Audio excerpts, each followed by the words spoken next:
आज हमने जो टॉपिक डिस्कस करना है वो हमारे पास है history of classification. Last time हमने टेक्सोनोमिक रैंक को डिस्कस किया था, जिसमें हमने डिफरेंट टैक्सा के बारे में जो है वो स्टडी किया था। आज जो टॉपिक है वो हमारे पास है हिस्ट्री ऑफ क्लासिफिकेशन। हमने इसमें क्लासिफिकेशन की हिस्ट्री को, उसकी तारीख को पढ़ना है कि क्लासिफिकेशन किसने स्टार्ट की, कब स्टार्ट की। ठीक है, एंशियंट टाइम में कैसे जो है क्लासिफिकेशन के हमें कुछ मार्क्स मिलते हैं, निशानात मिलते हैं। तो सबसे पहले हम बात करते हैं साइंटिस्ट जो है, ग्रीक फिलोसोफर अरिस्टोटल था, जिसको हम फादर ऑफ बायोलॉजी भी बोलते हैं। ठीक है, इसने ऑर्गेनिज्म को क्लासिफाई किया था दो ग्रुप्स में। उसने कहा दो ग्रुप्स होते हैं, जिन दुनिया में जितने भी ऑर्गेनिजम्स हैं उनको दो ग्रुप में डिवाइड कर दिया। एक को उसने कह दिया कि ये प्लांटी है और दूसरे को उसने कह दिया कि ये एनिमली है। ठीक है, वो एनिमल्स है। ठीक है, उसके बाद दूसरा साइंटिस्ट था इब्ने रुश्द। इब्ने रुश्द ने क्या किया, अरिस्टोटल की जो बुक थी डी एनिमा। अच्छा, डी एनिमा जो वर्ड है उसका मतलब है ऑन द सोल। ठीक है, उसको अरेबिक में जो है राइट किया, ट्रांसलेट किया। उसके बाद अबू उस्मान उमर अल जाहिज आ जाते हैं साइंटिस्ट। इन्होंने क्या किया था, इन्होंने 350 स्पीशीज़ जो है एनिमल्स की, उनको डिस्क्राइब किया। यानी ज़मीन पे मौजूद जो 350 स्पीशी थी उनको एक्सप्लेन किया था, लेकिन सबसे ज़्यादा इन्होंने चूंटियों के बारे में, आंट्स के बारे में लिखा। उसके बाद आता है एंड्रिया कैसलपिनो। एंड्रिया कैसलपिनो ने प्लांट्स को डिवाइड किया था 15 ग्रुप्स में, और उन 15 ग्रुप्स को क्या बोलते हैं, जेनरा।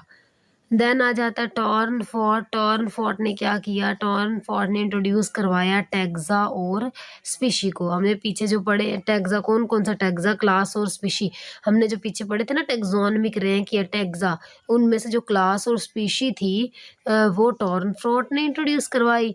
देन अगर हम बात करें एंड्रिया कैसलपिनो की, उसमें जो जेनरा था वो एंड्रिया कैसलपिनो ने इंट्रोड्यूस करवाया। देन हमारे पास है साइंटिस्ट जो है कार्ल लिनियस, जिसका आपने लिनियन सिस्टम भी पढ़ा है। उसने क्या किया, उसने टेक्सोनोमिक हिरार्की को इंट्रोड्यूस करवाया। अच्छा, अब टेक्सोनोमिक हिरार्की क्या होती है, आपने तो टेक्सोनोमिक रैंक पढ़ा है। टेक्सोनोमिक रैंक एक ग्रुप है। ठीक है, टेक्सोनोमिक रैंक क्या है, एक ग्रुप। जैसे अगर हम कह दें जेनरा टेक्सोनोमिक रैंक हो सकता है, डोमेन टेक्सोनोमिक रैंक हो सकता है। यानी अलग अलग अगर हम स्टडी करें तो हम उनको अलग अलग वन बाय वन उनको एक टेक्सोनोमिक रैंक कहेंगे। लेकिन अगर हम उनको इकट्ठा स्टडी करें, अगर हम कहें वो मिला के क्या चीज़ है, एक तो टेक्सोनोमिक रैंक है, जेनरल टेक्सोनोमिक रैंक है, क्लास टेक्सोनोमिक रैंक है। लेकिन अगर हम पूरे टेक्सोनोमिक रैंक को कलेक्टिवली कहें तो हम उसको क्या बोलते हैं, टेक्सोनोमिक हिरार्की बोलते हैं, जिसके अंदर 7 टैग्सा आ जाते हैं, kingdom, phylum, order, class, family, genus और स्पीशी आ जाती है। अच्छा, उसके बाद अगर हम बात करें टू किंगडम क्लासिफिकेशन सिस्टम की, ठीक है, टू किंगडम क्लासिफिकेशन सिस्टम हमें यही कहता है कि ज़मीन पे जितने भी ऑर्गेनिज्म है उनको दो किंगडम में डिवाइड किया हुआ है, एक प्लांट्स और एक एनिमल्स। अगर हम प्लांट्स की बात करें तो प्लांट्स ऑटोट्रॉफ्स होते हैं। ऑटोट्रॉफ्स ऐसे ऑर्गेनिज्म जिनको हमने जो खुराक खुद प्रिपेयर कर सकते हैं, जो अपनी खुराक खुद प्रिपेयर कर सकते हैं, जैसे प्लांट्स आ गए। ठीक है, किंगडम प्लांटी में आ गए। ठीक है, किंगडम प्लांटी में जितने भी ऑर्गेनिज्म हैं वो ऑटोट्रॉफ्स हैं। दूसरे हेटरोट्रॉफ्स होते हैं, ऐसे ऑर्गेनिज्म जो अपनी खुराक खुद प्रिपेयर नहीं कर सकते, उनको हेटरोट्रॉफ्स बोलते हैं। ठीक है, और ये एनिमिलिया में आ जाते हैं। ठीक है, इस सिस्टम के अकॉर्डिंग जो है, जो प्रोकैरियोट्स थे और जो फंजाई थे उनको किंगडम प्लांटी में रखा हुआ है। ठीक है, अब किंगडम प्लांटी जो है, प्लांट्स तो मल्टी सेलुलर ऑर्गेनिजम्स आ जाते हैं, लेकिन जो प्रोकैरियोट्स है वो यूनिसेलुलर है। इनके अंदर कोई प्रोमिनेंट न्यूक्लियस भी मौजूद नहीं होता। अगर हम ड्रॉबैक्स की बात करें दो किंगडम क्लासिफिकेशन सिस्टम की, यानी जो ये दो किंगडम क्लासिफिकेशन सिस्टम था ना, ये रिजेक्ट हो गया था। ठीक है, ये क्यों रिजेक्ट हुआ था, ये इसलिए रिजेक्ट हो गया था क्योंकि एक तो मैंने अभी पीछे बात की है, एक तो यही बात हो गई कि इसमें जो आपके जो है ना प्रोकैरियोट्स और यूकैरियोट्स, यानी प्लांटी वगैरह, और फंजाई भी यूकैरियोट्स है, और प्लांट्स भी क्या हैं, यूकैरियोट्स हैं। तो यहाँ प्रोकैरियोट्स और यूकैरियोट्स को प्रॉपर जगह ही नहीं दे रहे थे, प्रोकैरियोट्स को भी यूकैरियोट्स वाले ग्रुप में ही डाला हुआ है। ठीक है, तो ये सिस्टम पहला, इसका ड्रॉबैक ये हुआ कि ये जो आपका सिस्टम है दो किंगडम क्लासिफिकेशन सिस्टम में, ये जो आपका सिस्टम है ये जो है यूनिसेलुलर ऑर्गेनिज्म जैसे यूग्लिना लाइक ऑर्गेनिज्म है, और जो एनिमल लाइक ऑर्गेनिज्म है,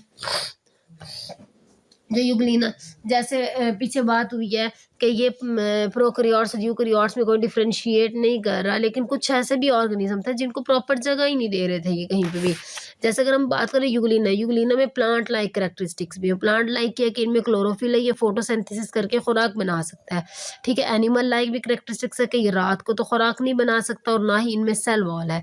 तो ऐसे जो ऑर्गेनिजम्स, ऐसे यूनिसेलुलर, ऐसे प्रोकैरियोट्स जिनमें प्लांट्स और एनिमल लाइक दोनों कैरेक्टरिस्टिक्स है, तो उन्हें एक में रखना चाहिए, लेकिन इन्होंने किस में रखा हुआ, किंगडम प्लांटी में रखा हुआ। लेकिन इसमें प्लांट लाइक कैरेक्टरिस्टिक्स भी हैं और एनिमल लाइक कैरेक्टरिस्टिक्स भी हैं। तो ऐसे जो है आपके सिस्टम ऑर्गेनिज्म, उनके लिए अलग सिस्टम होना चाहिए। अब पहला पॉइंट तो ये है कि ये सिस्टम जो है ऐसे ऑर्गेनिज्म के लिए जगह नहीं प्रोवाइड कर रहा था जो यूनिसेलुलर हो, जिसमें प्लांट लाइक कैरेक्टरिस्टिक्स भी हो और एनिमल लाइक भी हो। अब यूग्लिना में प्लांट लाइक भी और एनिमल लाइक भी। प्लांट लाइक क्या है, क्लोरोफिल मौजूद है। एनिमल लाइक क्या है कि ये हेट्रोट्रॉफ होते हैं, रात के वक्त इनमें सेल वॉल नहीं होता। ठीक है, और दूसरा पॉइंट क्या है, दूसरा पॉइंट इसमें ये था कि ये डिफरेंस नहीं कर रहा प्रोकैरियोट्स और यूकैरियोट्स। प्रोकैरियोट्स यानी आर्चिया बैक्टीरिया और यूकैरियोट्स के दरमियान ये सिस्टम डिफरेंशिएट नहीं कर रहा। इसे नहीं पता कि कौन से प्रोकैरियोट्स हैं, कौन से यूकैरियोट्स हैं, किसको हमने किस सिस्टम में रखना है। तो इसीलिए इस सिस्टम को क्या कर दिया गया, इस सिस्टम को रिजेक्ट कर दिया गया था। अच्छा, अगर हम बात करें 3 किंगडम क्लासिफिकेशन सिस्टम की, पीछे हमने 2 पढ़ी कि इसमें जितने भी ऑर्गेनिजम्स हैं उनको 2 में डिवाइड किया गया था, या प्लांट्स में या एनिमल्स में। फिर कुछ ऐसे यूनिसेलुलर ऑर्गेनिज्म थे जिनको किंगडम प्लांटी में रख दिया था। ठीक है, इसलिए वो सिस्टम रिजेक्ट हो गया था, क्योंकि वो सिस्टम एक तो डिफरेंस ही नहीं बता रहा था प्रोकैरियोट्स और यूकैरियोट्स में, और दूसरा उन्होंने कुछ यूनिसेलुलर ऑर्गेनिज्म की वजह से बहुत ज़्यादा मसला पैदा हो रहा था। अच्छा, अब यूग्लिना की वजह से वहाँ मसला पैदा हो रहा था। ठीक है, तो उसके लिए एक अलग किंगडम चाहिए था, और 2 किंगडम में सिर्फ 2 किंगडम थे, प्लांटी और एनिमिलिया। ठीक है, अब 3 किंगडम क्लासिफिकेशन सिस्टम में 1866 में जो जर्मन का जोलॉजिस्ट था अर्नेस्ट हैक्कल, उसने एक और किंगडम इंट्रोड्यूस करवा दिया, यानी ऑटोट्रॉफ और हेट्रोट्रॉफ, यानी किंगडम प्लांटी और किंगडम एनिमिलिया के अलावा एक थर्ड किंगडम यहाँ पे आ जाता है। उस किंगडम का नाम है किंगडम प्रोटिस्टा। ठीक है, वो किंगडम प्रोटिस्टा किसके लिए आया, वो आया यूग्लिना लाइक ऑर्गेनिज्म, यानी ऐसे ऑर्गेनिज्म के लिए जिनमें प्लांट लाइक कैरेक्टरिस्टिक्स भी थे और जिनमें एनिमल लाइक कैरेक्टरिस्टिक्स भी थी। ठीक है,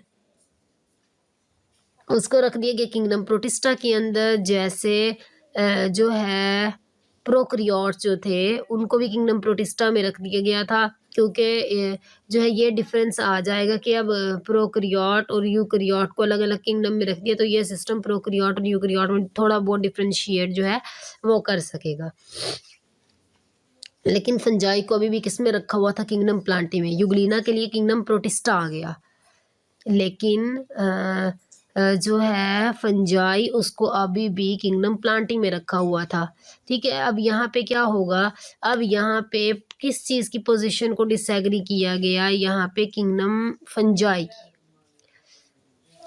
क्योंकि अब जो फंजाई है, फंजाई को हम किंगडम प्लांटी में नहीं रख सकते। फंजाई की पौधों जैसे खसूस फंजाई है तो यूकैरियोट्स। ठीक है, हम ये नहीं कह सकते कि हम क्यों रख रहे हैं, मतलब हमने प्लांटी में क्यों रखा हुआ है। ये तो सिस्टम ने अभी ये तो ख़त्म कर दिया, प्रोकैरियोट और यूकैरियोट में यहाँ डिफरेंस हो गया था। जो आपको प्लांटी है वो भी यूकैरियोट्स है और फंजाई भी क्या है, यूकैरियोट्स है। लेकिन जो असल बात यह है कि फंजाई जो है उसकी कैरेक्टरिस्टिक्स प्लांट्स जैसी भी हैं के और एनिमल्स जैसी भी हैं। एनिमल्स जैसी ये हैं कि ये हेट्रोट्रॉफ है, और प्लांट जैसी क्या है कि ये जो है इनमें सेल वॉल मौजूद होती है। ये अपनी खुराक को एब्जॉर्ब करते हैं, ये अपनी खुराक को क्या करते हैं, एब्जॉर्ब करते हैं, यानी किसी भी ऑर्गेनिज्म की बॉडी से जज़ब कर लेंगे। लेकिन इनकी सेल वॉल के अंदर सेल्यूलोज नहीं होता जैसे पौधों की सेल वॉल में होता है, और इनकी सेल वॉल में काइटिन मौजूद होता है।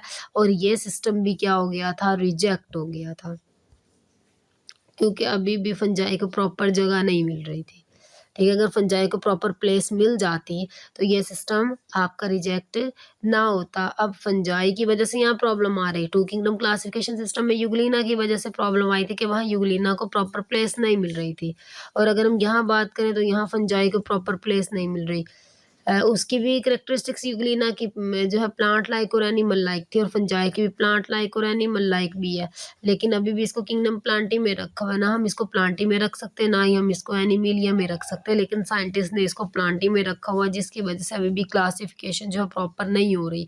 हमारा क्लासिफिकेशन करने का मकसद तो यही था कि अगर हम एक ऑर्गेनिज्म को स्टडी कर ले, हम सारे ऑर्गेनिजम्स को स्टडी कर ले, लेकिन यहाँ पे तो हमने अलग अलग खसूसियात वाले ऑर्गेनिजम्स को एक ही ग्रुप में रखा हुआ है, तो उनको स्टडी करना आसान नहीं होता फिर।